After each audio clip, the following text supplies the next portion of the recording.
ka marrë një informacion nga emergjenca spitalit Renat Prezeren, që aty gjenë një person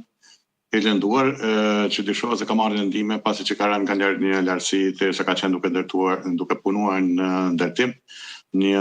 një ndërtim e sipër. Policia me një është nisë në drejtim të vendit ngjarjes dhe të spitalit për të mbledhur informacione më shumë, dhe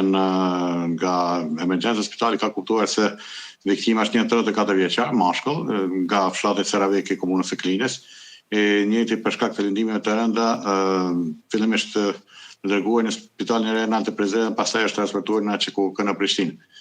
Por më vonë nga QKK-ja policia ka marrë informacione se i njëjti ka vdekur. Në lidhje me këtë rast, një dyshuar pronari i kompanisë është intervistuar nga policia, edhe në vendim të prokurorit pas intervistimit është ndaluar për 40 tetor, si dyshuar për vepra penale që në vasi zakonisht në këtë raste që përdoret është asgjësim dëmtimi apo heqja pa isë mbrojtëse, dhe rrezikimin në vend të punës. Gjithsesi policia në bashkëpunim të ngushtë me prokurorit e shtetit ka mbledhur prova të dëshmit nga vendi i ngjarjes dhe janë duke punuar së bashku në